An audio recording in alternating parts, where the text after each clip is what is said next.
Welcome to Haunt Topic Radio, the podcast for haunters by haunters.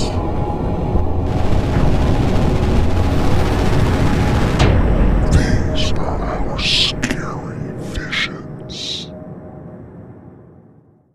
Know that it's going to take a little bit of time for all of these details to come together. You're going to have ups and downs with getting through it, and don't give up on it. You're going to have moments where you feel really dejected. Maybe the numbers don't work out, or the city doesn't quite like your idea, or the county doesn't, or the neighbors are throwing a fit about something. You are then able to get super creative about how to find compromise or how to alter what you want to do to make it maybe better. Sometimes I think the things that don't work out in better ways than we ever could have imagined, and choose to believe that when you run up against speed bumps. Be flexible. And if you're uncertain of where to go forward, reach out to people who have more experience than you. Just reach out to them.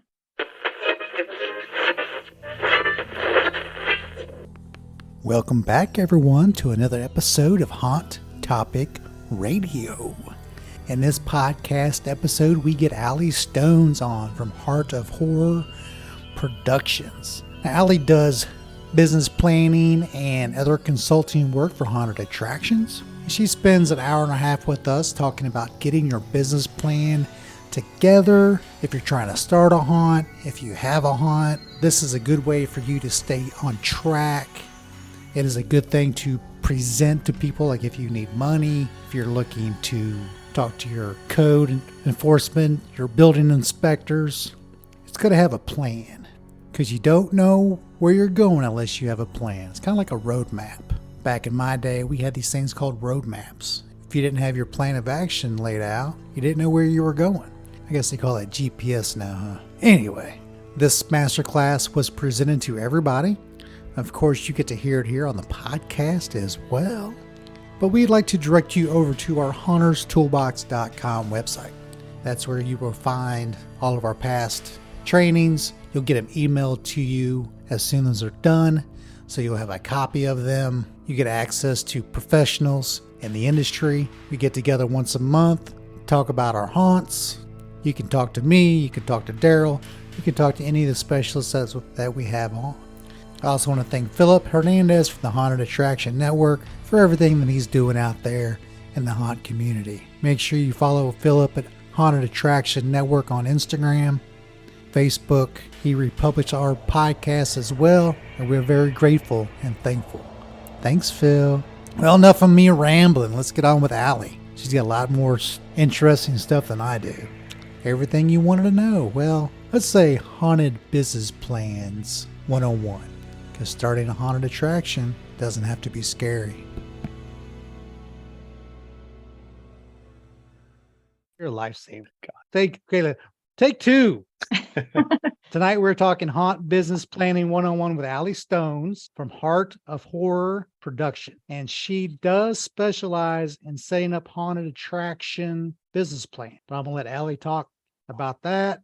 Thank you for joining us. And tonight is a free class for everybody. I'll let you guys know that our Haunt Master members, this is a Haunt Master membership thing. We do 12 classes, masterminds a year. So welcome. If you guys want more information, we're signing up to be a Haunt Master member. That is at HauntersToolbox.com. Thank you, Allie, for joining us and sharing your wisdom tonight. And please talk a little bit about yourself and what you're doing tonight. Okay, cool. So to give you guys a little bit of background, I started my own Heart of Horror Productions back in 2018 with the intention of creating a haunted attraction myself. And then in that process of it, COVID hit and had to put those plans to the wayside. But that was all right, because at the time I was actually working for personal investors, both overseas and in the US, and working with reviewing business plans for them that were submitted to them by small businesses like most of us are. And then I was working with those small business owners or hopeful small business owners in many cases to refine their business plans, develop more thorough feasibility studies, and then resubmit them for proposals or resubmit them to the business owner, or excuse me, the investors. At that time, I was also doing a little bit of side work for myself with developing, as I think a lot of us have, just tons of ideas of both hot and non-hot related, ideas that we want to see if they can take off or not. So I was doing quite a lot for myself and some friends and family. And then when COVID hit, just thought, hey, I can see in the haunted attraction industry that there's really not much out there, especially new information out there to help people get started in the industry. And as soon as you kind of step away from the excitement of the daydream of what you want your haunted attraction to be, it can get really overwhelming really quickly with the math and the numbers and the logistics of everything. And so, and I also have a pretty cool insight to an investor side of things. So instead of looking at funding through banks, and so I just kind of wanted to put all of this together into a business service for the industry. And so Heart of Horror Productions turned over into more business coaching for haunted attractions and business planning services. And we do kind of everything from just reviewing plans that are already written to developing full-scale 40-page proposals for, getting funding and talking to investors. And yeah, I've worked with lots of companies that are haunt focused, that are entertainment focused and want to do something holiday themed, or event focused and want to do something holiday themed, and just kind of help them flesh out their ideas. And we all need all the information that we can get, because we know it can be confusing when you first start up, to say the least. Yes, it's extraordinary. And so if you want me to just go ahead and jump right on in. Sure, please do. To it all. Okay. So on the topic of it being super confusing, there's actually resources that are already in pretty much everybody's community that you can access that I recommend everybody to check out. Your county and your city should both have some sort of a small business organization. You can usually find it on the government's website or the city's website. It'll be somewhere in like their economic development tab or drop-down menu. And it is usually it's either a nonprofit or it's a local government run business or organization that is sole purpose is to help small business owners get started. So they can help with figuring out what forms you need, how to file those forms, local, like people in the community that you would need to connect with and talk to. And we're going to talk more about those individuals as well in case your local small business organization isn't very helpful, or you are one of like the few places that doesn't have one yet or doesn't have a very well developed one. But there are quite a lot of resources in the community. And then on top of that, for anybody, and you'll have to excuse me, I'm going to look down at my notes quite a bit because I want to make sure that I cover all of this information for you guys. So something that everybody should really talk to as soon as you think about really taking that really fun daydream that you have and transferring it into reality is I would recommend talking to a tax professional, a CPA. You're going to want to talk to a commercial realtor that ideally has like really type A or like go-getter, hard ass kind of personality that's going to aggressively go after information for you. It will become critical to your project. You're going to want to talk to your land use and your zoning division. Sometimes that's the same department in your government, and sometimes they're two separate spaces. And you're going to want to talk to the site planning as well. And then, of course, our favorite person, the fire marshal. You need to talk to the fire marshal. I know we all say that. It's posted all over Haunters Hangout, and it is so true. Honestly, make great friends with all of these people because you're going to be talking to them a lot throughout your process, and it's going to make the experience just better for you and everyone else. So outside of those kinds of little resources that are there, you might also find on Facebook or meetup groups, there might be something that's around for, you'll have to excuse my toddler in the background. He's on his way to bed, and I think he broke through his door out into the hallway. So you'll have to excuse. Terrible twos. That's okay. God, they're rough. I apologize. So something else that will be in your community that you can look at too is there's usually small business meetup groups or young professional meetup groups. Now they're not going to be haunt specific, but they can help with some general advice with your business and the direction you want to take it. So it can be worth looking at if you don't know where to start. Seek out those spaces. Thanks, Michelle. So moving into land and commercial space, Brian, you and I, and Daryl too, were kind of talking about that before everyone else got on, that it's a really popular question of where to find spaces and how to start. And so let's just dive right into that exciting adventure there. This is where your commercial realtor is really going to come into play and be super important for you. I do recommend, with everything I'm about to say, doing your own research and getting answers directly to you, because there are a lot of realtors out there that won't do this extended research that you need to do, because it can be a liability for them in their license. And so they might not do it, or they might tell you that you need to do it. And it's just a little bit easier to do it yourself. So the first thing that you really need to do is you need to figure out what your land use designation is. And this is, you're going to go on to your county or your city's website. Really, you want to go into wherever you're building it. If you live in the city and you're building this out in the county, you need to go to the county that you're going to be building in.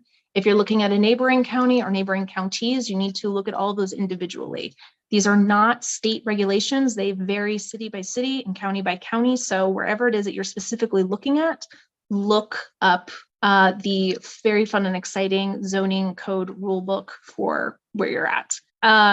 You're going to look, you can type in, I know, Brian, what county are you in? Audrain County, Missouri. Audrain County. So you would just type in zoning and land use codes, Audrain County, Missouri, and you will see a government website link that pops up that is going to take you to a really funky digitalized website that on one side is going to have your all your different sections of the codes in the book. And then as you click on those, it will take you to actual paragraphs as if you were opening up a book and looking at different sections. So you're going to go on there and you're going to, in the search bar, type in land use and figure out where in the 500 some pages the land use section is described and explained. And you're going to figure out what your business is most like. So for example, we're working on a project in Florida, and we've been back and forth with one of the counties about whether or not we're qualified as an amusement park, and they keep saying a carnival.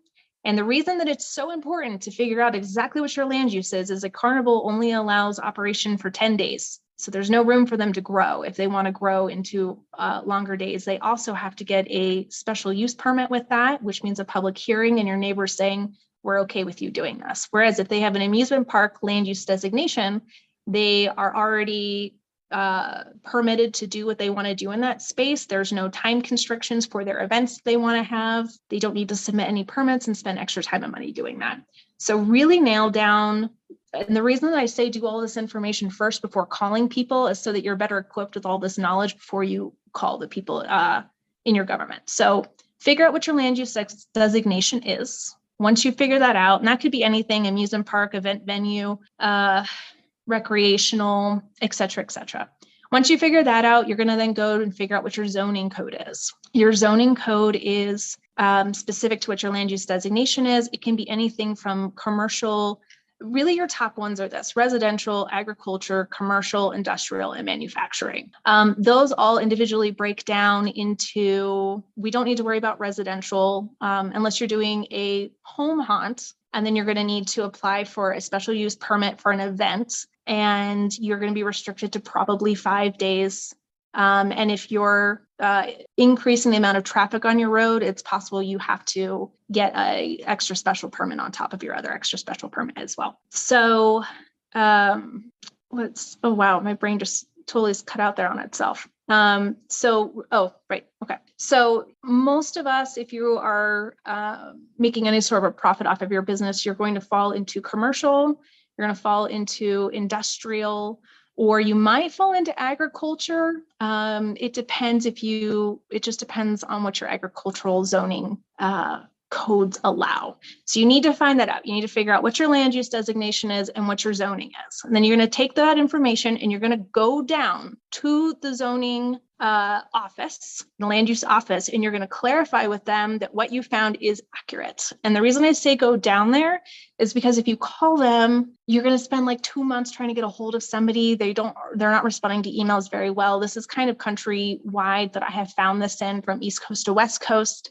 It's just really difficult. It's a lot easier to just go down there as long as they're accepting people in person. So make an appointment, do whatever you need to do, but go down there, have a good idea of what it is that you want to do. Understand that if you just pop up and you say, hey, I want to do a haunted attraction, This is what the zoning and the land use, information I found is for that. Haunted attraction in your head is going to register differently in their head. They are not mind readers as much as we wish that they were. And so make sure that when you sit down with them, you say, this is what I want to do. Explain it to them, not in like a big presentation, but explain to them enough of what it's going to look like, the amount of people that are going to be coming to it, and where you want to hold it, how late you want it to be open, how many days you're going to be in operation, any critical information that they might need to make sure that you're not just like a fun little friendly neighborhood carnival, but you're an actual operating business that wants to see real growth and compete in the industry. Walk down there, talk with them.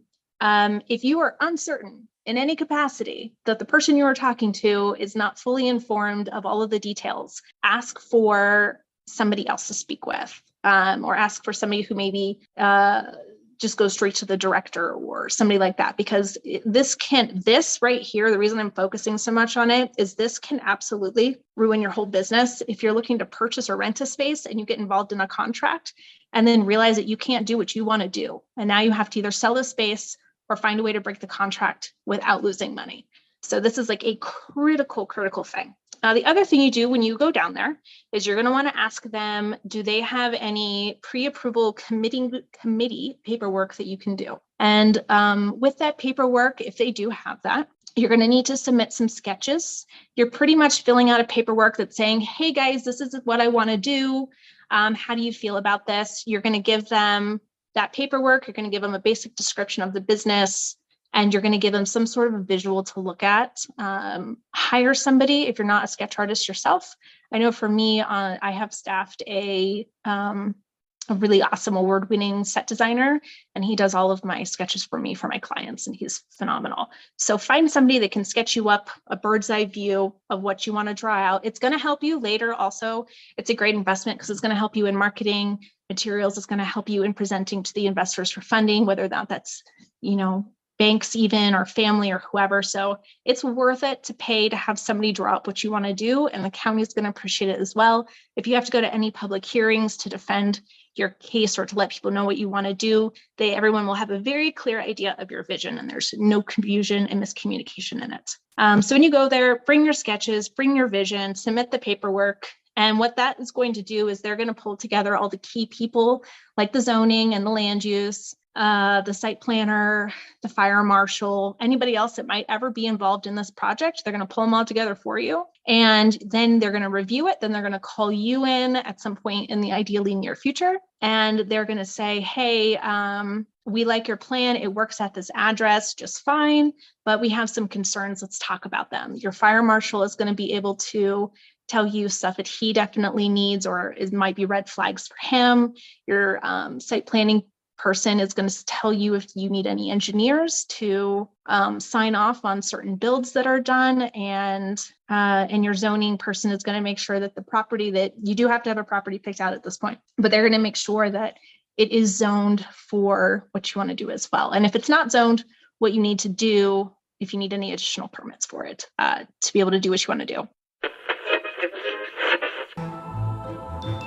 I think Scarrett badges are one of the smartest things I've seen in the industry in a really long time. Scarrett badges are basically either pins or embroidered patches, kind of like merit badges, as they are, somewhat named after, from Boy Scouts and Girl Scouts and Brownies, and where after you've accomplished something, you can wear the brag tag of the embroidered patch. Some haunts put them on jackets, some put them on t-shirts, some put them on, with the pins, I've seen them put them on lanyards. But the neat thing about them is they are very specific in what they are rewarding. And they're haunt-based images that reflect what's being rewarded. It's retention, it is bringing people back, and it's actually giving your haunters, your haunt performers, the ability to share that they are haunt performers. And, oh really, you're a scare actor. Where do you do that? And then they will insert the name of your haunt right there. So it's also marketing. I've always been a big fan of Scarrett badges. I think they're great. So check them out, scarrettbadges.com. No, that is not a paid advertisement. That is just my recommendation. I think it's really cool. ScottSwinson.com. Now, the other thing you're going to do when you're there is you're going to ask them how long each process takes. because a client I'm working with right now, was a big bummer for us, is they were hoping to open up in Christmas of 2024, or sorry, Christmas of 2023. And through talking in one of the counties that we're looking at with their pre-approval meeting, that one is 3 weeks. Fine, no big deal. Then I talked to the zoning board person, their approval, where they actually review what you want to do and say that sounds fine, no problem. That's 3 to 4 months.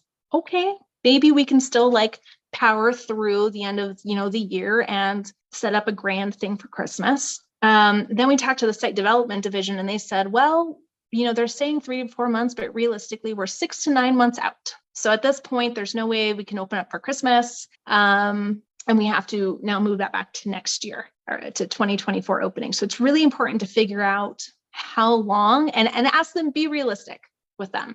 Tell them, please don't lie to me. What is the real timeline we're looking at here?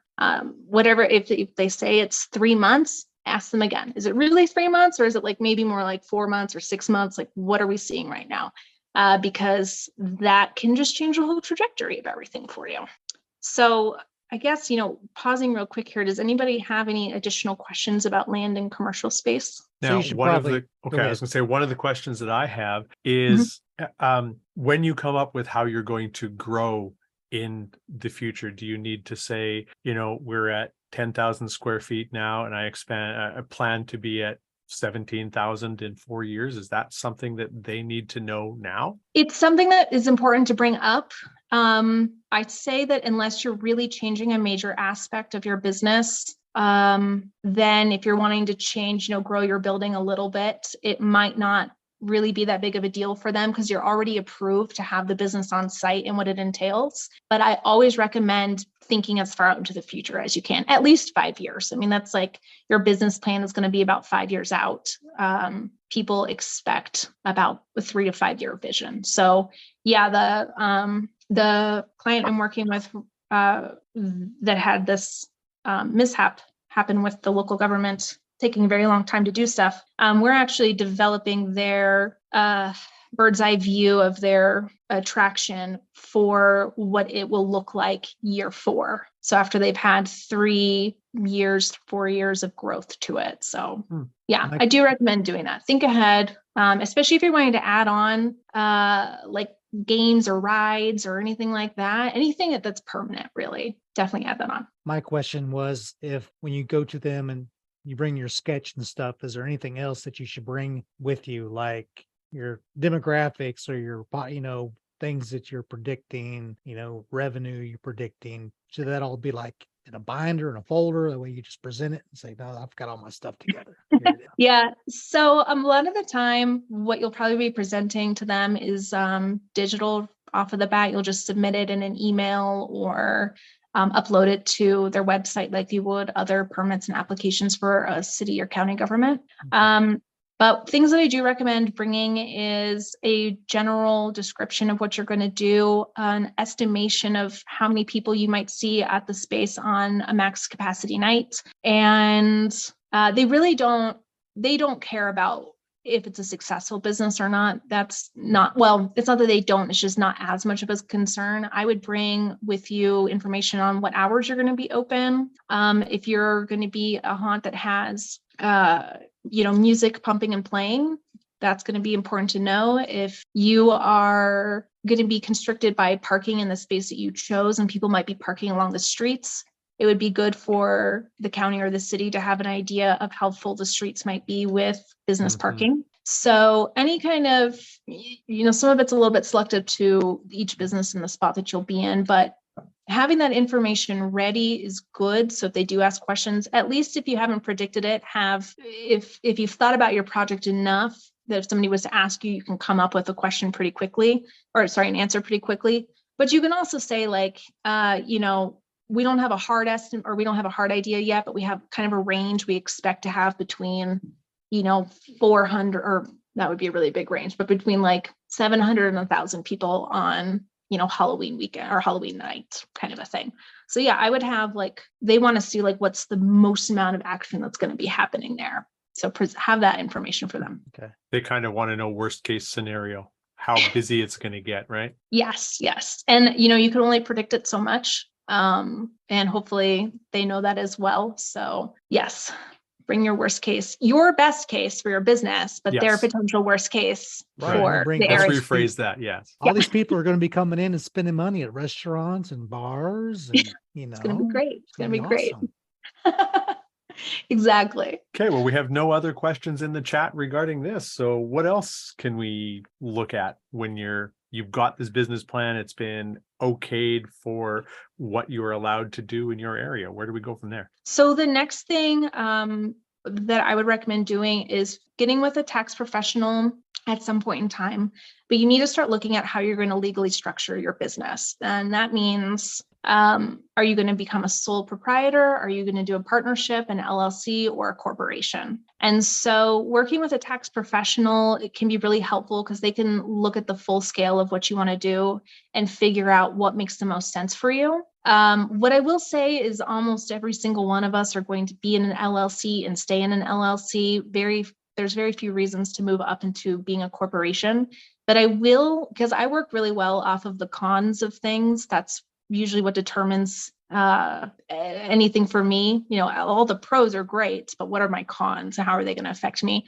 So not a tax professional here, but based on working with tax professionals and starting up businesses of my own and working with other business owners, here's a couple of just important topics of each way you can structure your business that I just wanted to review real quick. So with a sole proprietorship, it's owned and operated by just one person. The big con for me is that all of your personal assets are tied to the business. So if you were to have an accident and you got sued and your insurance company is only covering so much, or it goes to court and they need more money and your business has maxed out capacity, they've taken the business from you to pay off whatever the insurance claim is, or to pay off whatever needs to be paid off, they can now go after your house, your cars, your bikes, your RVs, your motorcycles, whatever they want, and they can take it and they can liquidate it. So all of your personal assets are tied to your business. So if your business goes, your assets go. You go bankrupt and you need to pay off that loan, and your business is only going to pay off a part of that loan by being sold, or the land being sold, they're going to go after stuff that you own at your home. It is the same thing with a partnership. Partnership is two people really that are both personally tied to the business. Both of their personal assets are also tied to the business. I am not really convinced yet myself of a benefit of partnerships or sole proprietorships. So again, talk to your business professional about that. But those are pretty big cons for me. I would like to keep my home and my car and my fun, stuff that I have if my business ever tanks. The LLC, that's what probably most of us are going to be, like I said. That one, you can either so it's member owned. You can either have a single member or multiple members. The personal liability just doesn't exist there. So whatever is owned by your business is owned by your business, and whatever is owned by you is owned by you. You're going to get taxed on self-employment taxes. But if your business tanks or has a lawsuit against it, they can only take what's in the business, and your home and your personal assets are safe. So that's a big plus. And then with a corporation, you have S Corps and you have C Corps. There's some nuanced differences between those. Essentially, you're no longer a member-owned company or shareholders. It's the business is its own entity in itself. There's nothing tied to it. Really, the reason that I was explained is that people move up from an LLC into being a corporation is that they want to be taxed differently because their profits are so large. So it's something that, again, talk about with a professional. If you don't want to pay the money to hire a tax professional to talk to them, I can understand that because they have some pretty hefty charges sometimes. And especially if we're getting started, we want to scrape by where we can. But hiring or just stepping into being an LLC is what pretty much everybody does. And it's super easy to start an LLC. So yeah, that'd be. Yeah, that's what we did. So I do want to say something about hiring a tax professional, though, is that they are full of really cool loopholes and tricks. For example, we were looking at purchasing a business where I live. And when we got the financial documents, we said, well, this is interesting. The owner only ever brought in this really small amount of money. How did he make a living? It turns out he owned the land and owned the business. The business was an LLC. The land was in his own personal name, and the business paid rent to him. So his own business paid rent to him. So then he had rent income, which is taxed differently than W-2 or 1099 income. And so he kept a lot more. That's where like the big chunk of everything came from. And that's how his tax professional recommended setting up for him. So it can be really beneficial to hire somebody to just, even if it's just to like have a couple meetings with, figure out the best way to make your money work for you and make people's money work for you and work for them. Hire them, because there's some wild loopholes out there. That's Wild what they ways get paid that to you do. can set things up. Yes. Yeah. No, nobody do illegal stuff, but that's, Right. there's some stuff is like kind of on the verge of this feels illegal.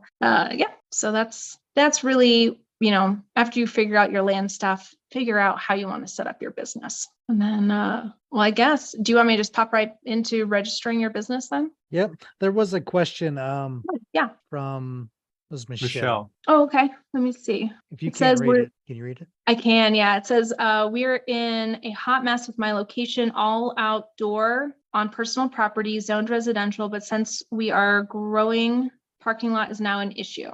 The village has a population of 218. The nonprofit has been in business since 97. I took over, rebranded for past 5 years. No fire marshal or permits have been needed. We want to move to an indoor location in central Illinois. Do you recommend setting back a specific amount from the budget to save for a property? Yes. Unless you, if you are profitable right now and you have the ability to go ahead and put a chunk of money to the side for your property, then do that. Otherwise, yes, you do need to budget in for whatever you might be requesting for a loan to be able to purchase that property. I hope did that seem like that answered the question? They're saying parking is going to be the issue, Michelle, for parking. So I've seen some people, they will buy a certain spot just for parking and then will shuttle people, but then you have a transportation logistics thing you have to worry about. Phobius did that at another haunt that I've been to where they don't have parking there, but off-site parking, people park there and then they shuttle them bus to bus and they have two buses Mhm. running back and forth. That might solve a parking issue for you, but that's just an option. Okay. Yeah, it says here on her response, not sure if there's a percentage or formula. There's not a specific one. It's really what is going to work best for you with what your profits are right now. And if that's something that you want some more help on, I can chat with you more about that or refer you to somebody in your area that could help as well if you want somebody more in person and local. But there's really no like specific percentage. I think it's really based on just how quick do you want to get there and how much money can you put there and how much, if you want to get there really soon and you can only put in a little bit of money towards that, like maybe a down payment's worth, then maybe that works. But if you need to pay much more than you can save up to move there quicker, then you would be looking at probably taking out a loan. Do you think I should lock the money into CDs? They can be helpful for sure. There's a lot of, I would just look at what the stipulations of the different CDs you're looking at are, but they can be helpful. That's something that I would talk with a CPA or a financial planner, if you work with one already, a little bit more about, because they will have a lot more details of what are like which ones right now have really good returns and yields on them. That's definitely something that you can do. Yeah, that I think the average CD right now is like it's either, I think it's 9.78% is the average return on your CD, whatever amount you're putting in. So it could be very much, if you're looking at putting something in there for, I think that they said for CDs, you want to have something in there for a couple years. It's not just like necessarily a 6 month, put something in and take something out. So I would, it wouldn't hurt you to put something into a CD to save some money. It's definitely going to be better than keeping it in your personal savings account where you have no interest being gained. Even like local banks in the area, unless you have over like, even if you have like over $100,000 in one of their like high yield or high, savings accounts, it still is only like 0.1% that they're giving back to you. Yeah. So if you're going to put money somewhere and let it sit for a while, definitely make it work for you. Don't hang out with Wells Fargo and Bank of America or like the local bank. Like go somewhere else. Banks have been in the news lately. So yeah. Be careful. It's been a tough time for banks. Yeah. Yes. bury all your money in the yard and sprinkle some water on it, some fertilizer, let it grow. Right. Yeah, that's a great question. Okay, so the next thing that we really want to move into, and I'm going to move through this one a little quick, is after you've figured out how you want to set up your business, and this one really is, there's a order in which you need to do stuff. You do need to figure out how you want to set up your business first. If you are bringing on people, you all need to really be in agreement that this is how you're setting up the business, and you need to feel really good about that you can work well with them and that you guys can manage through conflict well together. And that if they're bringing any finances to the board, that everything is just very clear and open communication. I'm sure we all have seen friendships and relationships end over bad business deals. Definitely happens. So make sure whoever you're going into business with, of course, is a reliable individual that you would enjoy working with in the worst of times. So once you figure out how you want to set things up, you're going to need to register your business. The first thing you're going to need to do is figure out a name for it. Your name is really just how you're legally, for tax purposes, identified. So if you come up with a name and then you're like, I don't really love it 100%, your event can be named something different. Your marketing material can be named something different. Just know that like somebody at some point in time could decide to then lock that name into an LLC, and that could create a court case between you guys of who owns this name. But like for me, for example, with one of my businesses, it's called Western Equine Consulting, and I oftentimes just call it Western EC or WEC or Western Equine. And then colloquially, we just say, we're over here at Three Stones Ranch. And so your registered name is your legal name. Now, for my haunt business, I do use Heart of Horror Productions. That gets really lengthy to say sometimes, and I'll just say Heart of Horror or HOH.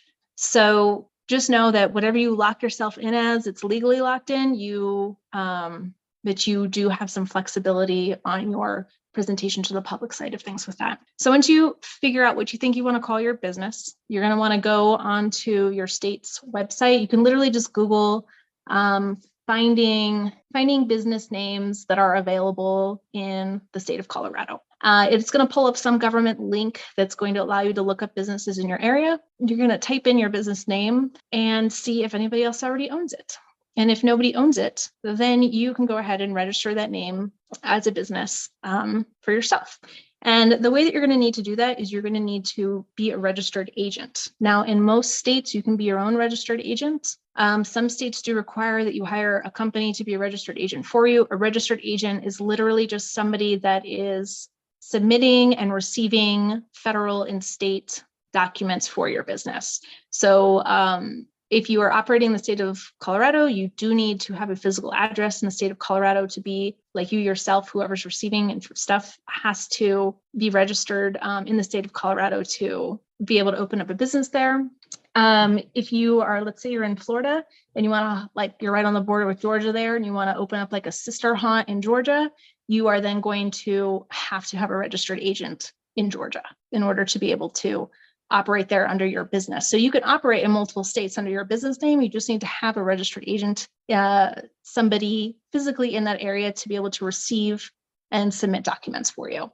So if you don't want to do it yourself, which is totally fine and understandable because it's just another big chunk and series of documents that you need to find and figure out and then send out and submit. And by the way, you do have to pay for registering. It's usually under $100 state level and around $100 federally, I think last time I looked. But if you don't want to do it yourself, and remember, if you do want to do it yourself, though, you can probably go to your small business organization in your county or city and ask them what all is needed in order to submit these forms, and they should be able to help you. But if you're like me and you like paying people to just do stuff for you, because time is money and I don't want to think harder sometimes about doing stuff, you can hire a registered agent company for you. So for example, I use Northwest Registered Agents. They've been phenomenal to work with. I've worked with them with several LLCs, and it's an extremely user-friendly website. You just fill out your information, how you're going to structure your business, what your business name is.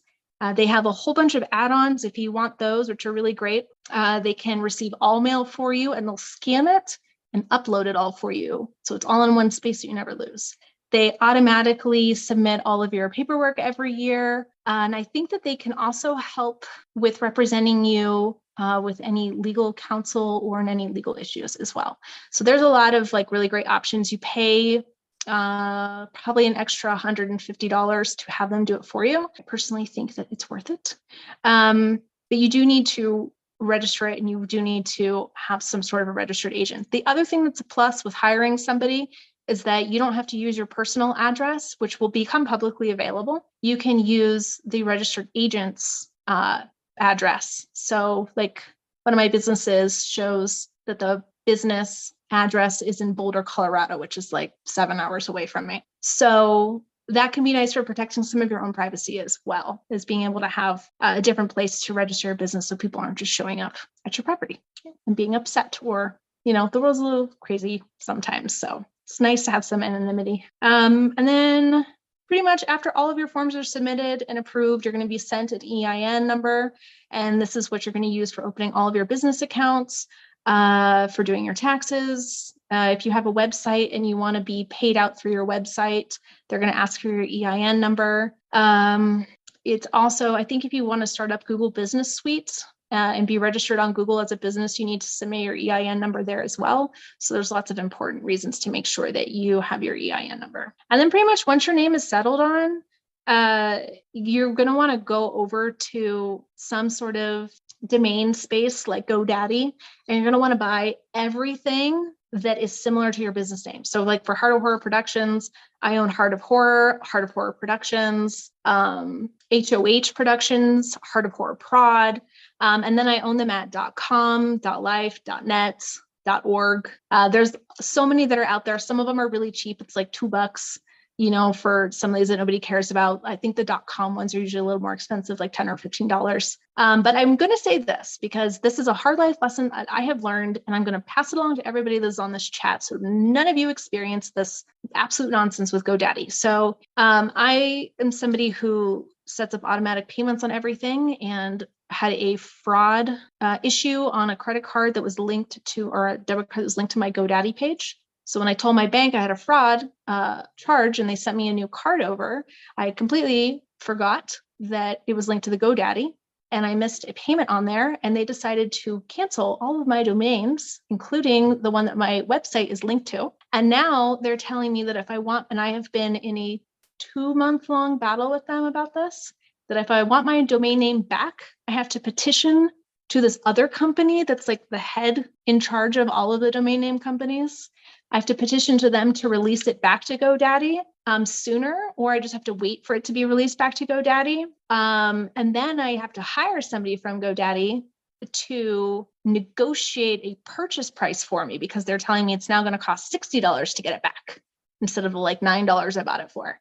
So do not do what I did. Don't like make a note of all the thing, like all the spaces that your stuff is being debited or credited. Yeah.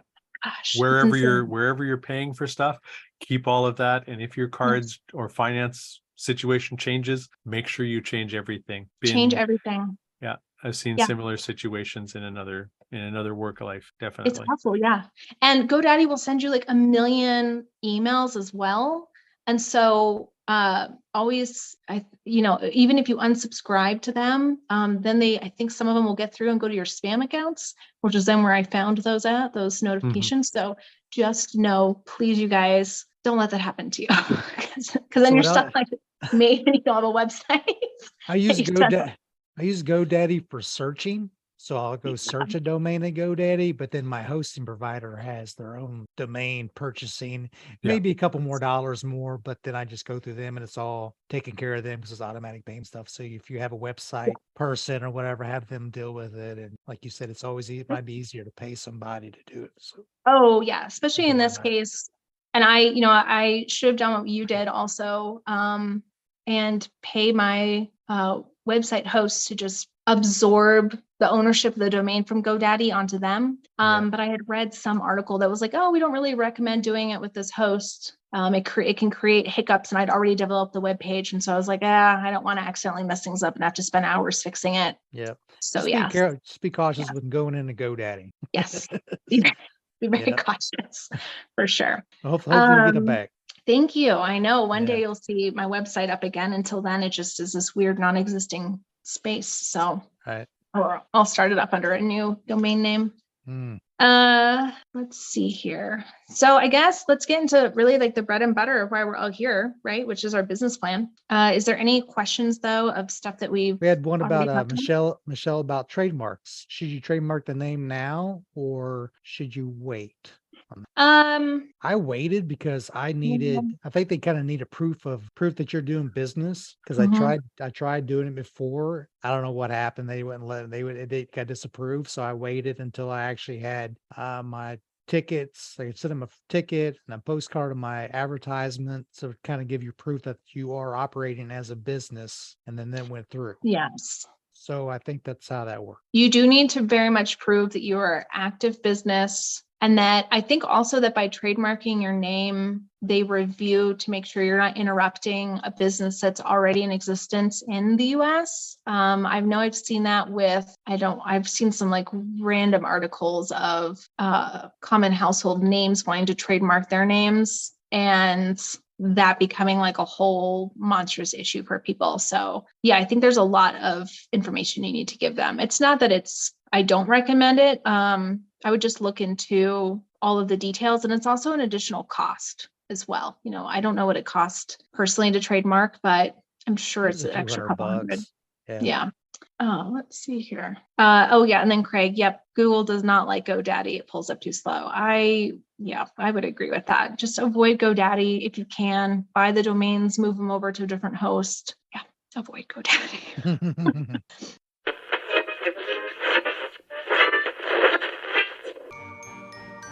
Do you know what causes haunted attractions to shut down before they even get started?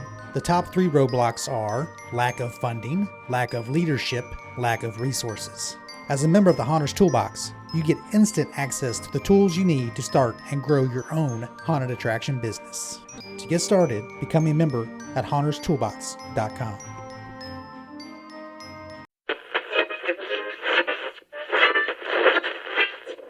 Okay, so let's just jump right into the business planning stuff. So I'm gonna assume that for most of the people that are on here, the idea and the concept of a business plan is fairly foreign. This is not a grad level live. This is very much a 101 live. So if some of this stuff sounds like stuff you already know, that is awesome and fantastic. But I want to keep it a really open space so that people feel less intimidated by moving into the business plan, which your business plan, pretty much what it is really a plan for your business. It is a document that contains all the aspects and details of your businesses, from what you guys want to do to who's a part of it to the financials, and is projected out into the future X amount of years. And it's got many useful purposes to it. So if you're somebody that already owns a business and you don't have a business plan yet, I encourage you to make one and build one. It's going to help you stay on track. It's going to help you look at the growth you want to do. If you're somebody who's got a business plan going or mostly going, and you're looking at growth spaces, it's really nice to have financials of what you already have been doing, and then create a feasibility study, which is really just looking at this project you want to do and fleshing it out and seeing if it financially makes sense to do. And you can just start I do a lot of that, is adding in feasibility studies into people's business plans already, to see what kind of growth and additional revenue streams we can do. So your business plan can be personal just for you. It can be used to present to investors and to banks. It can be supportive data and information for grants and stuff like that as well. So, and if you're starting from the ground up, you don't have a business plan at all yet, part of the reason that I got into doing haunt specific business planning is that if you were to go on Google and type in like business plan template for coffee shop, there's gonna be like 1,000 of them that pop up. You can pull up a couple of them, play off of each other, and get a pretty decent business plan proposals set up based off of those. You'll be able to find other people's business plans that they have publicly shared and be able to pull information and data off of them. There's going to be a lot more just analytics out there for you to look at for like a commonly seen industry like a coffee shop. We are in such a niche market that it is hard to find a lot of that data. And so it can be really nice to connect and communicate with somebody who does business planning to just double check what you're doing, especially when you get to the numbers part of it. It makes it, I think that's where people get really swamped. Because again, like really the business plan is you're taking all of your daydreaming that you've been doing and your excitement and you're like thinking about the cool scares you're going to set up and you've like are going to revolutionize the industry with that scare, and you're just picturing everybody running out screaming and like the amazing 5-star reviews that you're going to get, and you're super jazzed and excited, and now you need to put it to paper, and the paper is boring. The paper is the like, here's what I want to do and why I love this, and here's all the math and the numbers, and we're doing division and multiplication, and got to remember PEMDAS, and got to like populate Excel and spreadsheets. And so not everybody loves to do that, and that's totally acceptable. That's why people like me exist. Find us, we'll do it for you. We love it. But I want to try and set you guys up with a little bit more detailed information that's specific to our industry in this next bit that I'm going to talk about. So, and if you are somebody that wants to do all of this yourself, do it all yourself. I would just say, make sure you're well organized, make sure you check all your grammar, make sure all of your numbers are triple checked and that everything is really clearly presented. And at the very least, I would recommend if you're looking after funding, trying to get funding, pay somebody just to read it and to give you feedback on it. It is, don't find somebody who's, looks at a lot of business plans that can give you some feedback. Don't just give it to your spouse unless that's what they do for a profession, but find somebody that you would respect and appreciate taking advice from on your business plan and project. So, but otherwise do it, have at it. They're pretty fun to do. Okay, so going right into the business plan, there's some variation in general. Like if you were to just go ahead on Google and type in business plan template, you're going to be given about 8 or 9, give or take one, sections that you should include in your business plan. So I'm going to talk about ones that I commonly put into business plans for people. And so the first one is really your executive summary, and that is just a quick description of your business. It's got your location. It's has what, you're going to see on site. It might talk a little bit about, who's a part of your business with you. But it's quick. It's going to be a short paragraph. It's really like your intro hook line for people there that you're presenting this to, so they can read it and be like, "Ooh, this is cool. We're doing." I know we commonly say haunted house. I think haunted attraction or a themed holiday attraction, if you're doing like Halloween and Christmas and Valentine's Day and Midsummer Night's Scream and all of that, like, find something that sounds a little bit more like fancy professional corporate world to term as, because they're going to be a little bit more receptive to that than haunted house is kind of maybe sometimes a kitschy vibe to it for people that aren't in the industry. So I tend to recommend to phrase it a little bit different.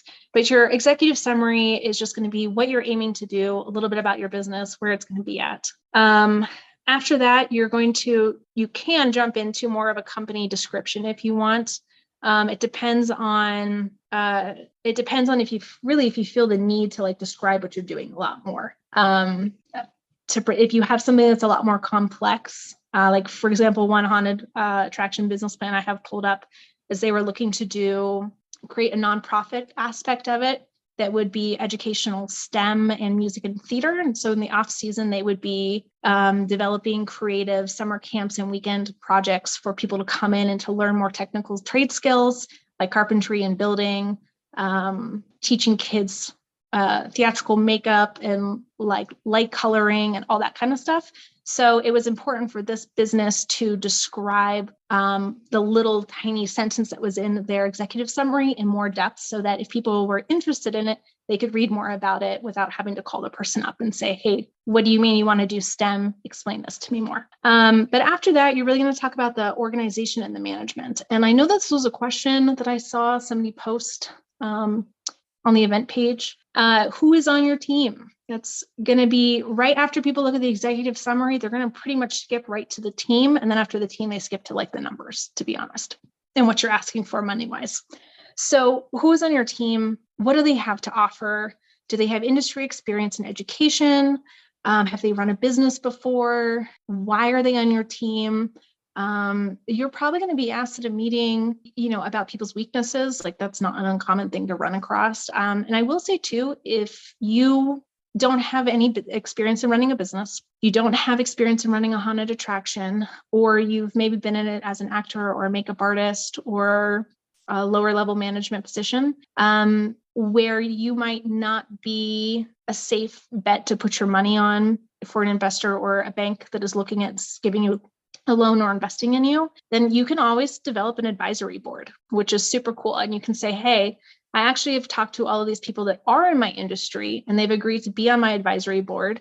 This person has 30 years of experience in the industry. This person has 40. This person has 15. And trying to fill in your gaps of experience and education yourself with people who do have it, so that the banks and the investors can see that you actually have really highly qualified people that are going to help guide you through this process. And that's going to make them feel a lot more comfortable about giving you money. It's going to give them a lot more confidence in your business as well. So even if you don't have that experience in education, it's not the end of it. But I would go ahead and prepare an advisory board. Seek out people on Haunters Hangout. There's like 41,000 of us on there. I'm sure 5 people on there have the experience that you need and are looking for, and would be happy to be on an advisory board and pull that data and information together. And so that way, when you go to your meetings with your banks or your investors, you can say, hey, look, I know I don't have all this experience to make you feel confident in me, and my team doesn't either, but we have this phenomenal board that does, and they are here to hold our hand and guide us through this whole process. So don't give up. That your organization and your management, it's going to be really broken down to, what are people's skills? Why are they on the team? What are they going to be doing? If you're giving people titles, what's their title going to be? Stuff like that. The next thing you're going to want to do is jump into a market analysis. This is, who are your what's your demographics? That's going to be like, your age ranges. How far out are you marketing to? So, are you in a really densely populated area where most of the people that are coming aren't going to want to drive more than 30 minutes to you? And so you need to look at what your population demographics are within, a 15-mile radius or 30-minute radius, whatever. Or are you in kind of a rural space where people are happy to drive 2 or 3 hours from you? Or are you close enough to like 3 or 4 other haunts that people might drive 5 hours to you, stay the night somewhere, and hit all of these haunts over a weekend? So look and see where you want to establish your space. Pull demographics from that. You can pull demographics off of previous censuses. You can call up local businesses in your area as well that do things similar to you and get an idea of, the area that you're serving and that you're looking to start up your business in, and see what they're commonly seeing. Are they seeing a lot of tween and teen kids come in, or are they seeing a lot of, millennials and Gen X come in? Just what is it that they're seeing? And then you're going to market to that. So get your market analysis together, figure out what your community is like. Let's see here. So another thing you're going to want to put into your market analysis, in my opinion, is how you're going to be adding to your community. What is this going to bring to your community that's important, that's exciting? How is this going to add or, jazz up the space more? So add that in there. Even if there's already 300 attractions, like we know in the industry that haunted attractions benefit each other. The more competition, the more competition, the less competition, right? Like you go out to space, and I know for us, we're happy to hit 2 or 3 haunts in a night if we can, on a Halloween weekend night. And so use that to your advantage, because people are going to look at our industry as if it is a copy shop, and they're going to be like, well, there's 5 in one block. Why do we need 6? Well, that's not how our industry works. So come with that data in your brain as well, and put that out here as well. Let them know that haunts benefit from each other quite a lot. It's really common in the industry to have little groupings of them, or to have them within, a shared space of an hour or so. I think Would you guys agree with that with your experiences with your haunts? Oh yeah. Yeah. Yeah, So like that's you said, most people, we had a lot of out of town, out of state people that come and stay at hotels yeah. because a good place to put parking and banners and postcards and stuff are at the hotels because people come in and they'll hit St. Louis and then they'll be coming through and Yeah. stop at Mexico and then they'll go to Colombia and they'll hit all the 3 or 4 haunts in a weekend. Yeah, exactly. Yeah. So that's something that's important to put into your market analysis is that your competition is not really necessarily competition in a negative way.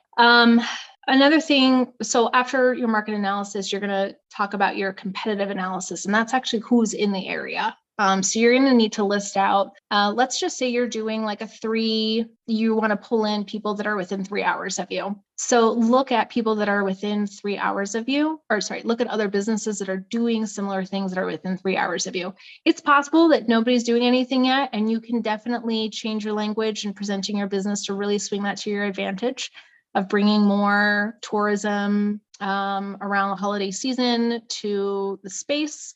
You could talk with restaurants about maybe staying open a little bit longer. I mean, there's lots of things you can do to try and sway it positively for you, but you want to ultimately write down each business, what they're doing well, what they're not doing well. So go on Yelp, read their reviews. What are the common complaints? Because you want to make sure you do the opposite of whatever the common complaint is. And you're going to put that in your business plan.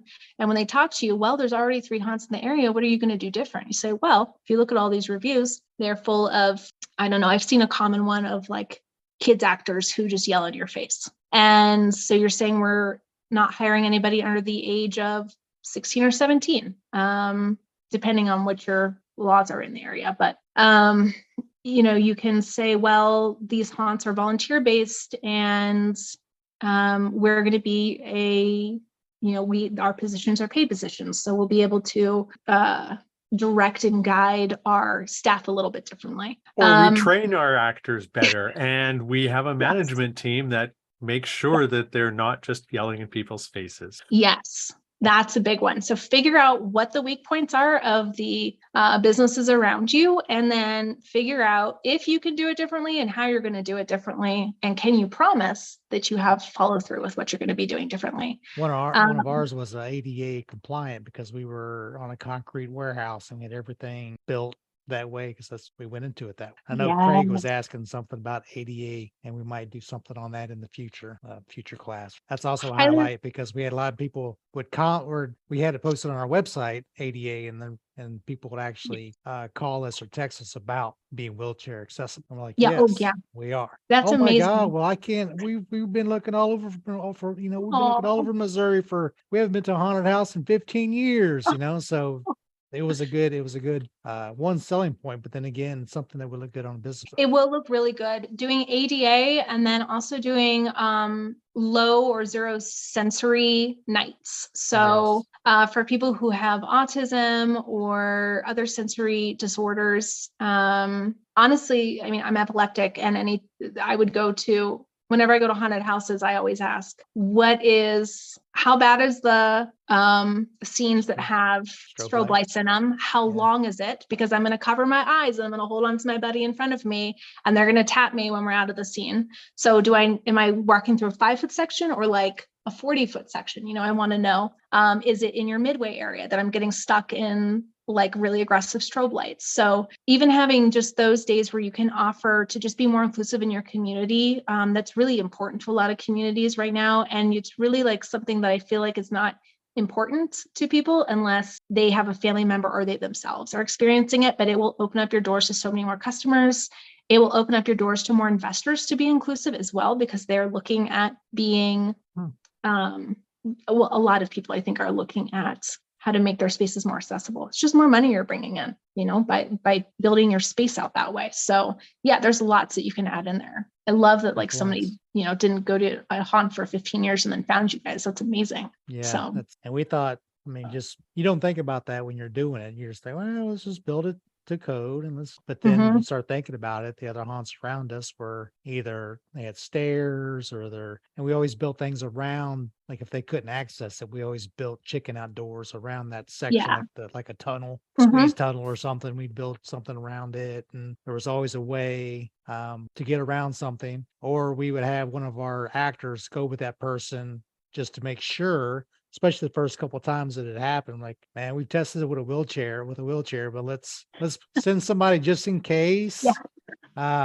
We had a large gentleman and then one of the big electric chairs, the big electric Oh, yeah. wheelchairs. Made it. There was one tight turn that barely got in, but he got through it, and we were like, "Phew, all right, it works." And he Kind of, was probably excited, and then you get really great reviews of people who had yeah. That's wonderful what happened too. experiences. That's what Yeah. happened. So Oh, I love that for you guys. That's fantastic. So yeah, I mean, put that in there with your, your competitive analysis where you start talking about what you're going to do differently than your competitors as well. But also in that competitive analysis, break down, what do they charge? What do they have on site?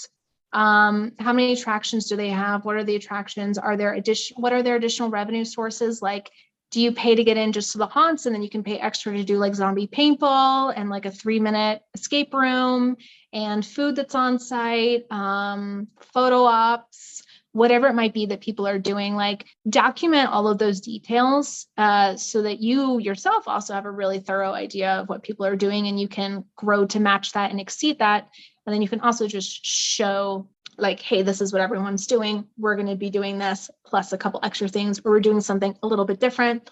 Nobody has zombie paintball. We're going to do zombie paintball. Or, nobody has a clown space. We're going to do a clown space, just whatever it is. But like, know your competition, because you're going to be asked about it for sure. They will check that over. After that, write down what your marketing strategy is. How do you plan to market to your demographic? Do you have ideas of, I know somebody in one of the questions that asked about, what to do other than radio and ads like that. Paid ads on Facebook are really big, and other meta platform. Well, I guess the only other meta platform is Instagram. People are doing so far. Yes.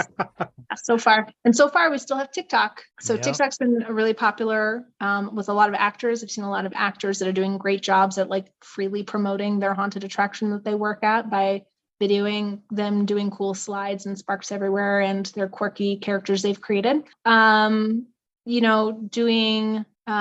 seen a lot of professional haunts doing professional photo shoots during haunt season. And then they have some really nice professional material to use on their websites, on their flyers, just on their ads. If you can, do even just a couple photos, but try and get some high quality imagery, whether it's something visual for people to look at, that's got good lighting, it's crisp and it's clear, and it encapsulates, something really terrifying in your space. So, you can factor that in. We're going to have a professional photo shoot, pre-season to use for marketing materials. We're going to be putting X amount of dollars, and there's no real like formula to it. It's really what you decide you want to do. I think people, though, tend to say about 20% of your budget should go towards marketing and advertisements. You can tailor it to what works for you, but you need to have a marketing strategy. You can also hire people to figure out marketing strategies for you, and you can factor that into your budget if you want to do that and you're just not a marketer. Word of mouth, flyers, I think there's probably plenty of topics on Haunters Hangout and Haunters Toolbox if you were to search in any of those spaces for what people are doing right now, but have that down there. So then the next thing that I put, and you can kind of vary where you put this in your business plan. I think that it's nice to put it before your big chunk of heavy math and financials. And it's really just what your funding request is. So how much money are you going to need? When do you expect your business to be profitable by? What are the funds covering? So if you're asking for $300,000, what is that paying out? Is that including salaries? Is that including all your operational costs? Is that including utilities? Is that just build and prop purchasing? Is that including labor, signage, exit stuff, security teams? Like you don't have to write like a massive explanation, because it will be further down in your financials, all those really heavy details. But if you're asking for a big chunk of money, they want to know what you're doing with it without having to read through like 5 pages of numbers in your spreadsheet that you're going to also put into your business plan. You do need to also have an idea of when these funds are going to be able to be paid back and how you're going to be paying those back. And you need to, in your funding request, it should really cover up to about 3 or 5 years of whatever your expenses are that are needed. So what I mean by that is, if you, as you start your business, let's say that you need $300,000 to build your haunted attraction, and you need $200,000 to cover operational costs, so insurance, utilities, paying your staff. We'll just kind of leave it there for simplicity. That next year, year 2, you don't have the building fees anymore. You might have some maintenance fees that are maybe around a couple $1,000s. But you still have your operational expenses of $200,000. If you're only profiting at the end of the year $100,000 to operate in year 2, you still need another $100,000 to be able to operate and to pay your staff and to pay your insurance, your rent maybe. So then you need to factor in, I don't just need $500,000 for year 1, I really need $600,000. Now, let's say going into year 3, you had a nice increase and you're now profiting $150,000. Your operational expenses, let's just say that they're still the same at $200,000.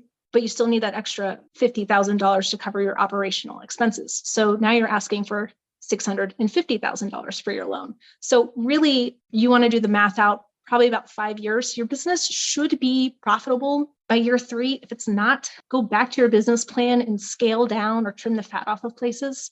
But that's what I mean by when you're asking for funding, you really do need to project out how you're going to cover paying for the next few years until you're really financially stable and established and doing it all on your own. So until you can do that, you need to ask for the money to cover that. And then just moving into the financials. So people honestly expect, it used to be like 3 to 5 years, but they're really looking a lot more now at having a full 5-year plan that shows your growth, your development, maintenance, operations. It's got to be, again, the numbers need to be profitable by year 3. If not, you need to go back and rework them. It's going to show all of your sources of revenue in here as well. And what people don't consider, which is something that's really important to build into your 3 and 5 year plan, your 3 to 5 year, we'll just call it a 5-year plan. To build into your 5-year plan, you need to consider what your expected numbers are going to be, and you cannot make these numbers up. So you have to do research. You have to figure out probably how many guests you're going to have, what a good ticket price is going to be. You can't just be like, oh, I'm making the best haunt in my area, I'm going to charge $50 for general admission. You can't do that.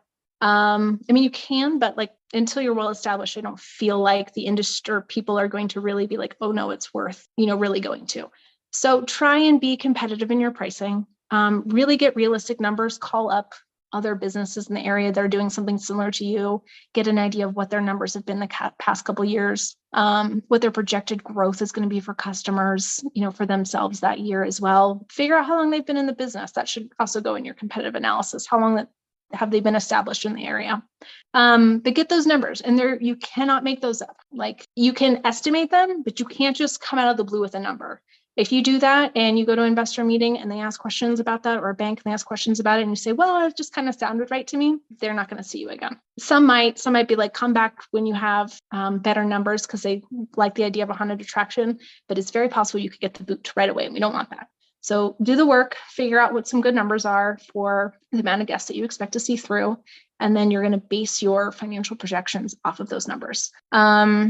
You can estimate, so you have your expected costs or your expected year, and then you can estimate on what you think a really amazing year would be for you, an ideal year. That one you get to guess a little bit more on. Maybe you say you have a 7% growth or 15% growth in clients over that year, but I think a lot of people in COVID had a really big increase is it during COVID or right after 2021? I think when things opened back up, people saw big surges in numbers. So that would be an ideal year. You didn't expect these big surges, but they're awesome and nobody's complaining. It's a little bit of an anomaly. You really can't predict we're going to have another pandemic, and that the year after that pandemic, when things open back up, it's going to be exciting again. But plump your numbers a little bit for an ideal year. Same thing. You need to have a worst category. So what is the worst going to look like for you? Now, for this, do not, again, expect to be able to predict some giant world event happening. This is just like maybe the weather is really bad that year and you have an outdoor haunt or even indoor haunt, but just nobody wants to come to it because it's like all of a sudden tornado season where you live in Tennessee or Kentucky, So I have some plans for just what a worse year would look like. They are going to want to see a worse, expected, and ideal for each of your 5 years. This is where it gets annoying for people. This is where learning how to populate Excel spreadsheets will really work in your favor, because then you can just say, well, in a worse year, I'm going to expect to do 15 to 20% less, and in an ideal year, 7 to 15% better. And then it'll just take whatever your middle category is and it'll populate the side categories for you. And it's beautiful. And you just cut out an extraordinary amount of frustration, potential divorce, and, throwing something through a window for the hours spent doing that. So learn to tinker with Excel a little bit so it can just do all the hard work for you. I will say your worst year, if you were to have 5 consecutive years of it being your worst year, by year 5, you should still start to see some profitability. If you're not, go back and rework your numbers. See if your worst year is worse than it, is like maybe you made it too dramatically worse. Or maybe there's just something in your business plan that needs to, in general, be altered and that you've overestimated your expected year as well. And you need to kind of scale everything back. So the financials is going to be like the big chunk of the hard work that you do. So 5-year plan, each year needs to have a worst, expected, and ideal category. You're going to put everything in there from have it be really detailed for yourself. You don't necessarily need to give it to an investor. Like when I write up a lot of proposals, it might just be a profit and loss statement. I expect to bring in from these different categories this much money, and then I expect to put out this much money, and this is what my net profit is at the end of the year. But then for myself, it's going to be like a 15-page document of like, I've bought 7 signs and it costs this much money, and we're buying this much makeup and it's this much money, and we're buying or hiring the security team for this many hours and this many days. And it's at this rate. And so I, for myself, get really detailed because what will happen is when you go to a meeting, they might just say, hey, do you have more details on this? Where did these numbers come from? And then you can say, I do. And you can pop up your Excel spreadsheet or your printout and hand it to them. And then they have all of the details right there in front of them. And then you look extra good and professional as well, because you didn't have to be like, well, let me get back to you in like 2 months after I write that all up and do that. You just have it right there. Now, something to talk about with budget that I think is really important. To me, there's like 2 really solid, good ways that you can budget for haunted attraction. One is you can say, I only want to spend $300,000 on the build, $100,000 on operational expenses, and I'm going to stick to that. And then everything you do to build your haunted attraction stays to that budget, stays to those categories. Maybe you add in $20,000 for marketing, but you stick to that. So everything is built to that number that you've already decided on. And that might just be that you don't want to be more in debt than $500,000 if you're asking for a loan, or if you're putting your own money into it and you say, okay, I've saved up, X amount of money, and that's all I want to spend on this. Well, then you need to stick to it, right? So having that number, building so that you're in that number, having a little bit extra left over for the, oh shit, what just happened? We have to fix that and we need money for that is really good. Factor in that little emergency fund. Now, the other way you can do it is you can say, I have this idea in my head of exactly what I want. How much is it going to cost for me to build that? And then you can go through every little detail and space of your attraction, and you can price everything out and put it all together. And then you can decide if you like that number or if that's a really large, scary number and you don't like it. And maybe you don't want to do it as big year 1, but you want to grow into this space. How can we scale it down and make it a more palatable number for you for year 1? And then maybe by year 4 or 5, you grow into that really large space. And by that, I mean, maybe you don't have 4 haunted attractions right off the bat. Maybe you start with 1 and like some food trucks, or you start with like 2 smaller ones instead of 1 really massive one. So there's lots of ways to scale, but to me, that's the best way to budget. Either pick a budget and stick with it, or build everything out how you want it. See if you can make those numbers work for you too. Because if you have like a $3 million haunt that you've built, and then we'll take to like between build costs and operation and everything, it's $3 million. And you live in rural, I don't know, like rural, Missouri. anywhere rural. Yeah. Yeah. Rural Missouri. Like you are probably going to take like, I don't know, 20 years maybe. Like it's going to take you a Possible, long yeah. time. Yeah. Maybe. To reach that. And so you might then need to be like, well, what makes more sense for the area that I live in? And then you need to go back to your market analysis, and you need to go back to your competitive analysis, and you need to scale down your grand ideas, or you need to move to like New Orleans, or St. Louis, or somewhere that has like a really big haunted attraction community, and then build your $3 million haunt there. So but the $3 million haunt in a rural It's- setting is going to be a lot bigger than a $3 million haunt in a big city. So very good points. Yes. You will be spending $1.5 million on rent. Just got to Otherwise. spend $1 million on marketing. That's all. Yeah. Oh yeah, that's Get true. people there. 1 million in marketing, 3 million in haunt. Yeah.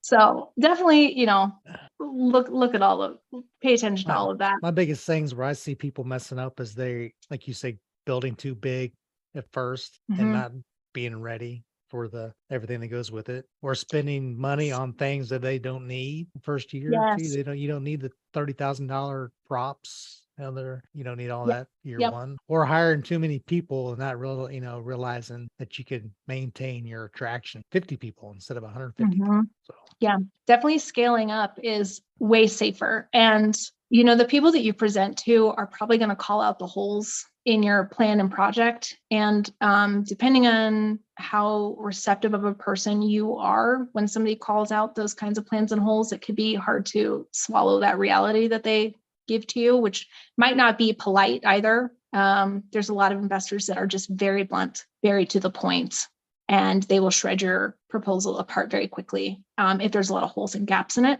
And so really thinking of all these little details is really critical to having success in getting funding, in my opinion. yeah, be prepared. Be Well, prepared.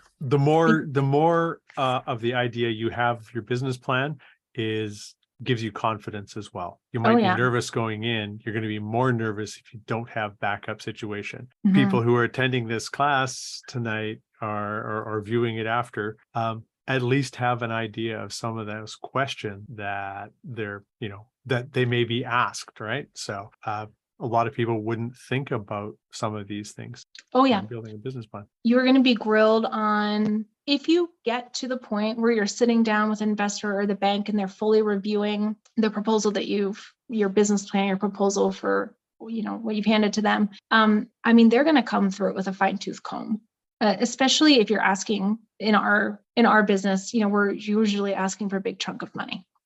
So if someone wants to know that they have confidence in giving it to you and that you'll be able to pay it back on time, or they'll be able to make money off of you if you're looking at an investor.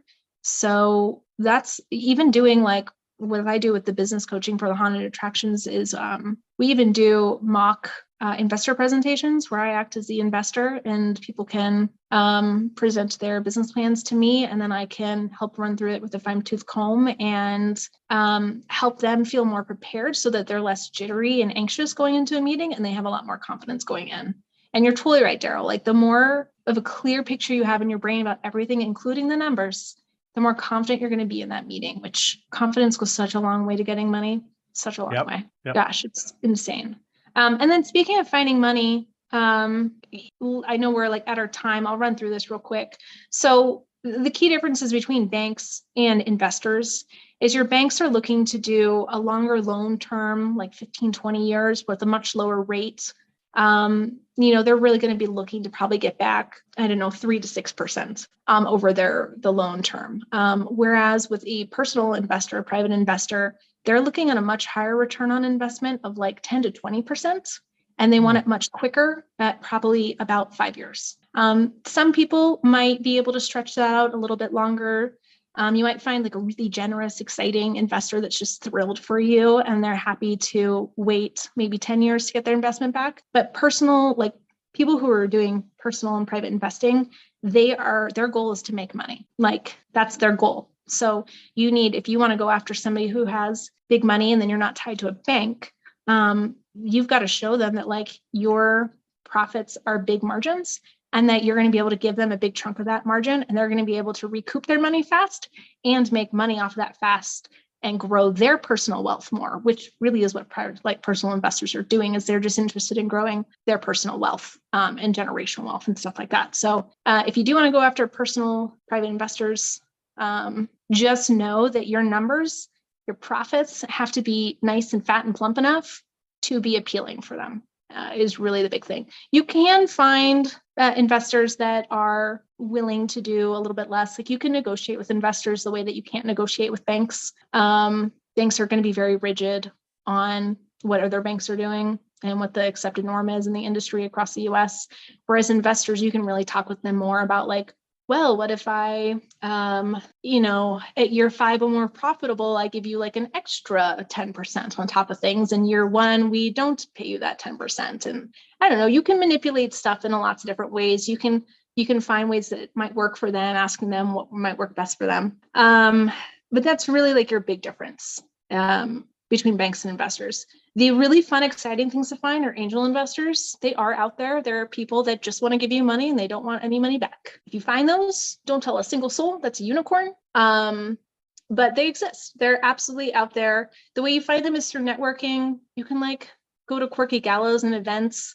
Places where like really rich people hang around. Go find those places, go to them, hang out, go get yourself a suit or a dress, go to those, pay the like $90 fee to go eat the dinner with, the super rich people or whatever, and talk with them and network with them and hang out. You'd be really surprised how excited people are about your passion and your interest, no matter what it is. Of course, you can always ask family for help as well. There's also a lot of grants that are available, even if you're not a nonprofit. There's lots of grants that are out there and available. You do need to apply for them. There's ones that are specific for arts and crafts or education, and you might want to tweak certain aspects of your business to better fit what the grant, like the kind of business that the grant would like to give money to. So like including education and STEM projects and people learning trade skills, you can then apply to educational grants for youth. And that can give you more money coming into your business for those programs that will lead to more money coming in probably year round and more year round money as well. And this is a hard thing in our industry is we're saying, hey, I need you to count on me that I'm going to be able to repay this loan based off of 10 days of being in operation, or 30 maybe if you're like grown or really lucky. Like that's it. That's a pretty scary thing to bring to somebody. So that's why your numbers and everything you're doing needs to be so solid.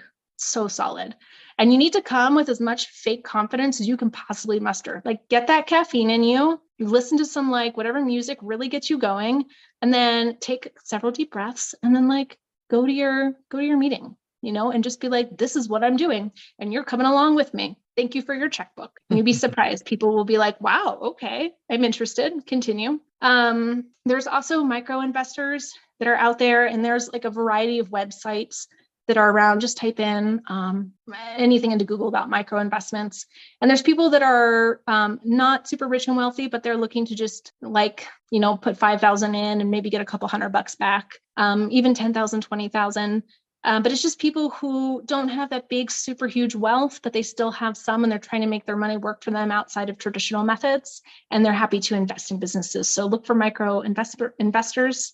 They are really cool to work with. You can even look for private investment companies and, reach out to them. And then there's this one I think is really important, is that there's a lot of non-financial investors that are out there. I know I found one here where I live just by sitting at a coffee shop and opening up conversation with a fellow sitting next to us eating breakfast. And he was like, oh, what do you guys do? And I was like, well, I just do work in the haunted attraction industry. And he was like, that's interesting.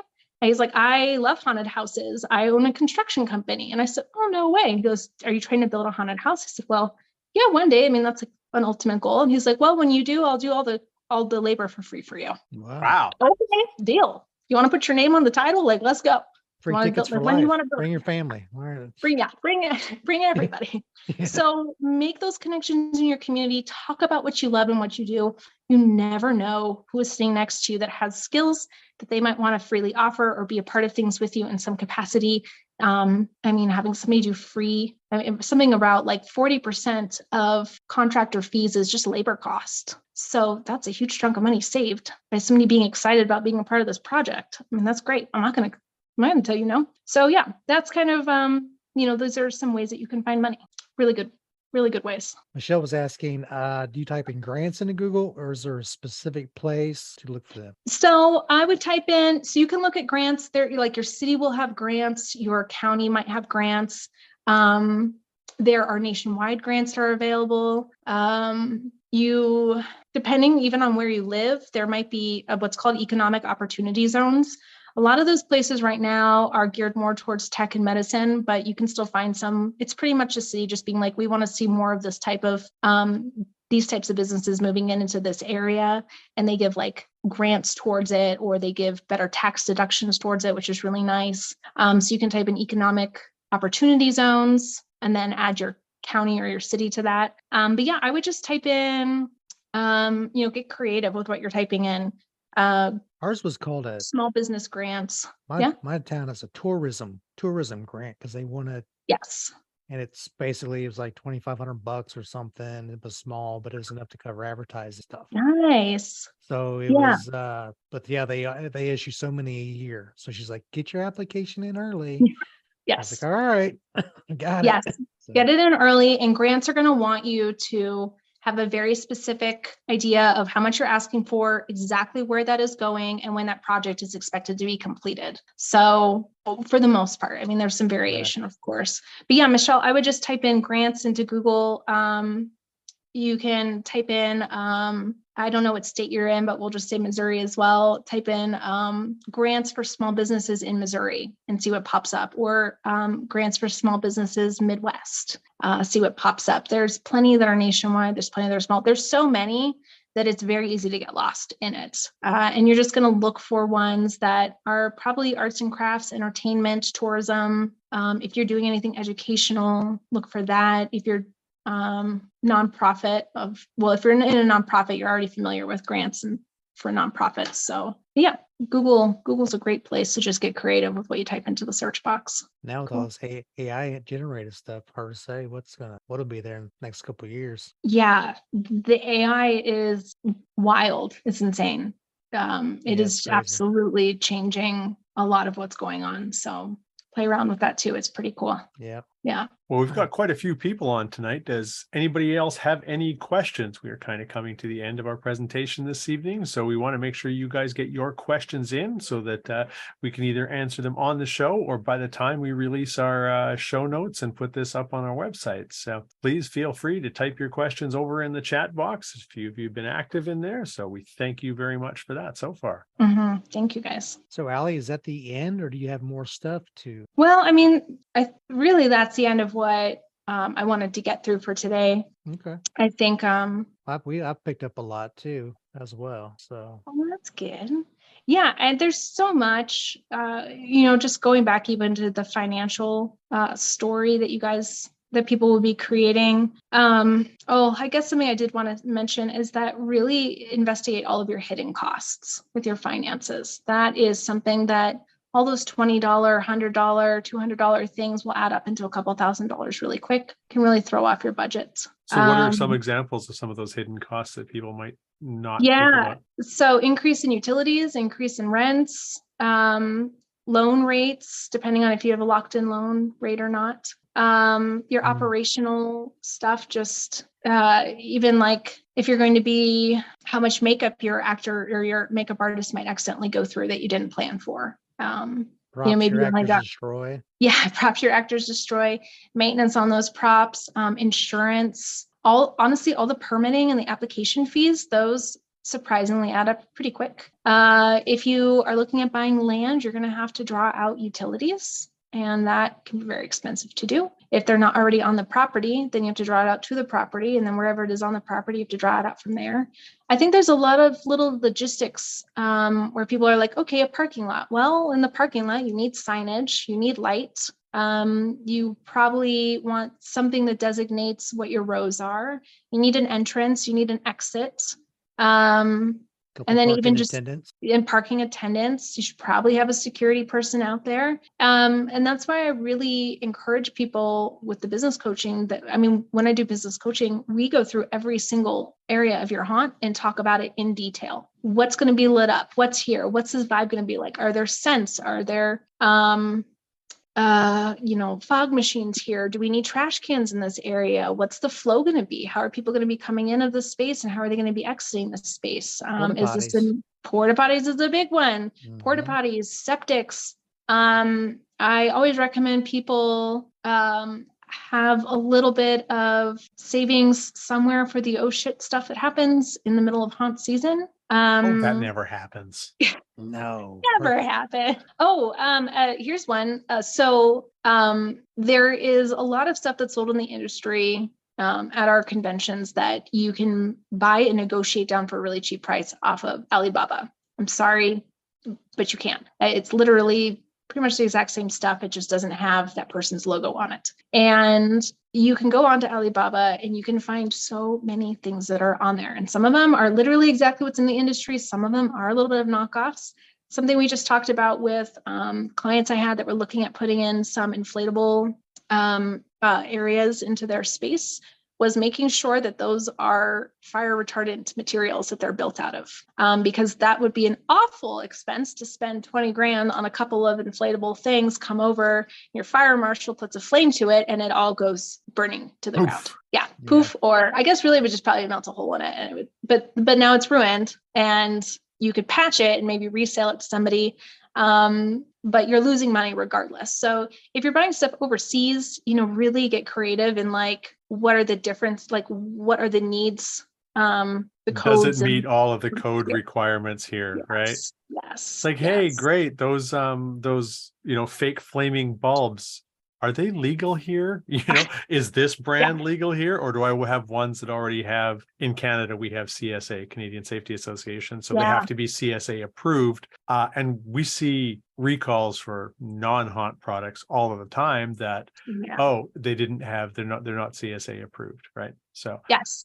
I imagine there's Underwriters Laboratory, same sort of thing. They have to meet certain stringent requirements for safety so they don't explode and destroy everybody. Yeah, it would that. Yes, that would be like any little thing that, here's a big piece of advice I would give is do not go off of the word of other business haunted attraction owners in the industry about how you can build your haunt to get around certain code requirements. You really need to be upfront and honest with your fire marshal, with your site planner, the development team, engineers about what you're doing. So one thing we're trying to navigate through right now is, do you need to have a water suppression system for sprinklers, overhead sprinklers, for a haunted attraction that is built underneath of a pole barn? It's not connected. There's a little bit of gap between the walls of the haunt and the pole barn. But is the fire marshal going to consider that an enclosed building that then requires fire suppression systems? Or is the way that the mechanics of a fire work, would it create a flush out? And the question that my clients have is, they were told by somebody in the industry that they were able to get around it because with a 2-inch gap, that was enough space for smoke and stuff to get sucked out and pulled through. I was like, I mean, maybe, I don't know. I'm not a professional in the physics of fire and smoke. But just don't just take people's what they do for what would be acceptable for your haunt to do. And also considering safety, because at the end of the day, even if your fire marshal is that could work, that we could, it's a gray enough area. I can't comment one way or another, say your insurance company might feel very differently. So if you end up having a fire in your haunt and there are injuries or death that happen because of it, even if the fire marshal gave an okay for how it was built, if you weren't really clear with your insurance company about aspects of it, they might nail you and not pay out insurance claims. And then your business is going under and you're going bankrupt. And depending on how you have it legally structured, you might lose your home and your car. I was about to add that. Lose it all. So be honest with everybody that you're going to be working with on exactly what you're doing and how you're doing it, and make sure you clarify everything so that when the date comes that you want to open, or the couple of days before you want to open and they come to view the space, there is no question on anybody's mind that you're going to pass or not. So in closing statements, there was a subtitle of this masterclass that owning an attraction didn't have to be scary. So in your summary, what would you advise everyone to, if they're just getting started? If you're getting started, know that it's going to take a little bit of time for all of these details to come together. You're going to have ups and downs with getting through it, and don't give up on it. You're going to have moments where you feel really dejected. Maybe the numbers don't work out, or the city doesn't quite like your idea, or the county doesn't, or the neighbors are throwing a fit about something. You are then able to get super creative about how to find compromise or how to alter what you want to do to make it maybe better. Sometimes I think the things that don't work out in better ways than we ever could have imagined, and choose to believe that when you run up against speed bumps. Be flexible. And if you're uncertain of where to go forward, reach out to people who have more experience than you. Just reach out to them. Ask, a lot of people do consultation stuff, a little bit of questions, but there's lots of ways to just use all the resources and support around you to help you get through it. Because at the end of the day, we all want you to be successful. We all want more haunts in this country. And if anybody is here from, other countries that are spaces outside of North America as well, then we want you to all be successful. Have a good time doing it. If you get bogged down with something, take a break away from it, so that you can sleep at night. You're not running numbers through your head from the hours of midnight till 4 a.m. Or work on your advisory board, because between you and your team, you need to be as passionate about your business plan as you are about designing and making the haunt itself. So yes, actually, that's a really phenomenal point. When creating your team, it's okay if your skill that you bring to it is the passion and the drive and the creativeness. There's nothing wrong with that. You just need to balance that with finding somebody who likes the boring stuff, the numbers. Well, for what would you be the boring stuff? The numbers, the details, the semantics of everything. So find that person and bring them onto your team. This is not an industry to go it alone. I think it's really important to network and to bring people together in your community, because you don't know what connections they have that could benefit what you want to do. So yeah, absolutely. Whatever gap. Being realistic. Do be realistic with yourself about where your skills are and where your weak points are, and then just fill those in with people that you find, advisory board or team, whatever it is. But yeah, take it easy. It doesn't need to be scary. You'll get there. We're all here to support that. Where can they find a business coach named Allie Stones? Hey, well, definitely not on heartofhorror.com, because GoDaddy still owns it. But I would sorry to bring that up. No, it's fine. You can email me at heartofhorrorproductions@gmail.com. You can also just send me a message on Facebook under this name, Allie Stones. I'm on Haunters Hangout. I'm on Haunt Masters, so you can search me there as well. And I'm happy to talk to people over the phone and consult with them, or chat with them through text message. But those are the easiest ways until my business site comes back to me. I'm praying for you. Learn from other people's mistakes. Make sure that you got your credit cards all in order. Oh, don't trust GoDaddy. Steal your website from you. But yeah, just if anybody has any questions, honestly, reach out to me. There's a lot of services and stuff that I do for free or really low cost as well. So I just want to see everyone successful, and I want more haunts. So let's just make it happen. It's good. We all do. It raises everybody up. So yeah, it does. Cool. And if you guys need a community, of course, like Allie said, Haunters Hangout's good. Haunt Masters, that's our private group. We also have Haunters Toolbox, which is a free Facebook group. We have almost 13,000 people over there. So come over there and shoot your questions. And someone's always willing to give their 2 cents. But it's always best to attend master classes like this that have lots of good information. We have a lot of that stuff on hunterstoolbox.com as well. We have some free stuff in there too, so you can sign up to be a member. But thanks, Allie, for your time. You didn't have I didn't have a 2-year-old, but I had a cat here for a minute. So I didn't hear the cat, so I had to kick him out. Well, hey, thank you guys so much for joining me tonight as well, talking about business planning, and I hope it was informative. And Brian and Daryl, thanks for having me on. And I was very informed about everything that you said. There's a lot of stuff that I hadn't thought about. I haven't had to do any business plans myself recently, but I know there's stuff on here that the people that were listening or will be watching after the fact, we're getting lots of big thank yous, and it seems that you answered the questions. So great awesome. Talks. I love it. Cool. Well, then I guess if anyone just has any additional questions in the future, wherever you post them, will this live be available for people to access to add questions to? Yep, I'll take this recording and then I'll post it in the event. I'll put a link to it in the event. And then Okay. I'll also post it in the Hunter's Toolbox. I'll probably make another complete post with the video, recorded video, and tag you. So if anybody has questions, they can just go to the Perfect. comments. So, Sounds great. Cool. all right. Well, hey, Thanks, guys. everybody. Thanks so much. You'll have a good evening. And when we see you next time. Yeah. All right. Bye. Good evening. Good night. This podcast episode sponsored by Scarett Badges. Get your Scarett Badges at scarebadges.com. Also sponsored by Hunter's Toolbox. Take your haunt to the next level at HuntersToolbox.com. Thank you for listening to Haunt Topic Radio. Please leave a comment wherever you found this podcast. Each comment you leave will help spread the word to other haunters around the world. See you next time.